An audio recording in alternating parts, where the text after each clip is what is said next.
Welcome to this explainer. Today, we're diving straight into the epic, chronological story of the Rings of Power from J.R.R. Tolkien's Middle-earth lore. We're going to untangle their creation, their mechanics, and their ultimate fate. If you've ever wondered how a handful of magical rings literally brought an entire world to its knees, well, you are in exactly the right place. 3 rings for the elven kings under the sky, 7 for the dwarf lords in their halls of stone, 9 for mortal men doomed to die, 1 for the Dark Lord on his dark throne. You've probably heard that iconic verse before, right?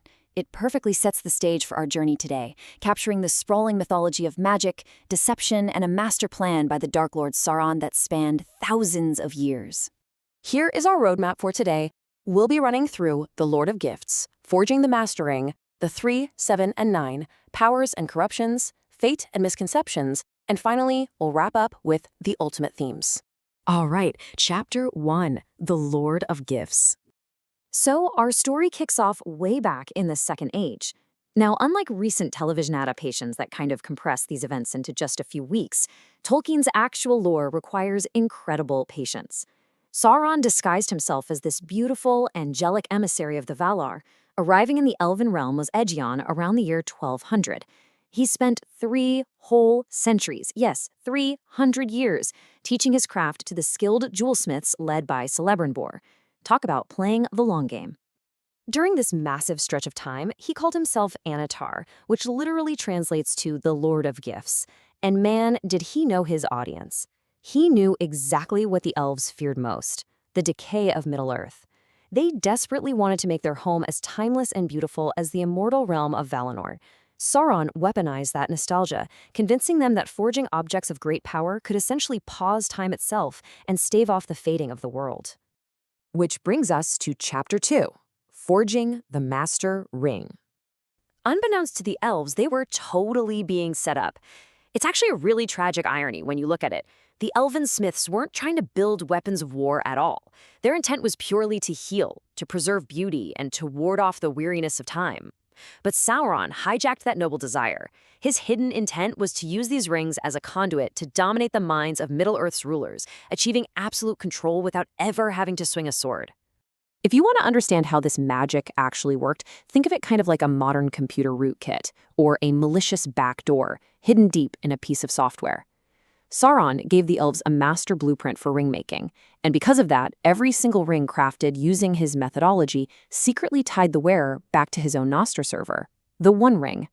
But here's where it gets crazy. The very second Sauron retreated to Mount Doom, slipped the One Ring onto his finger, and spoke his dark incantation, his master plan misfired spectacularly. The elves instantly perceived his mind. Realizing they'd been played, they absolutely panicked. They immediately tore the rings from their fingers and hid them, completely thwarting Sauron's bloodless coup in an instant. Moving right along to Chapter 3, the 3, 7, and 9. So Sauron is absolutely furious that his stealthy trap failed. What does he do? He wages open war, completely sacks Eregion, and reclaims 15 of the lesser rings to distribute to, well, easier targets. He hands 7 to the dwarves and 9 to mortal men. Meanwhile, the 3 Elven Rings, which were forged by Celebrimbor alone, remained safely hidden. Let's break down how these differing origins dictated their horrific, or in some cases heroic, effects on the different races. Sauron gave 9 rings to the great kings and sorcerers of mortal men. He made a calculated bet here. He figured that humanity's inherent ambition, their deep dread of death, and their thirst for power would make them incredibly easy to corrupt. And tragically, he was absolutely right. Sure, the rings granted these men unnaturally long lives, but it was a horrific curse. Their prolonged existence quite literally stretched them thin until they faded entirely into the unseen realm, losing all physical form to become the Nazgûl, or ring wraiths. Now, adaptations like Peter Jackson's films show them in these physical black cloaks so they can interact with the physical world, but underneath those garments, they are entirely invisible spirits wholly enslaved to Sauron's will. The dwarves, on the other hand, threw a massive wrench into Sauron's plans. He totally underestimated them. Dwarves are fundamentally so stubborn and hardy that they had an innate resistance to mind domination. They simply wouldn't turn into invisible wraiths. But the rings still acted as a terrible curse. They amplified the dwarves' natural love for treasure into a self-destructive, obsessive greed that eventually brought dragons and total ruin to their great underground kingdoms. And then, of course, we have the Three Elven Rings. Now, because Celebrimbor forged these completely alone, Sauron never physically touched them. They remained unsullied. Narya, the Ring of Fire, kindled hope and was eventually wielded by Gandalf. Nenya protected Lothlorien with Galadriel, and Vilya preserved Rivendell with Elrond. But here's the catch. Because they were built on Sauron's underlying technology, they were still ultimately bound to the fate of the One Ring. All right, Chapter 4, Powers and Corruptions. To actually control all those other rings, the One Ring had to be, without a doubt, the most dangerous artifact in Middle-earth.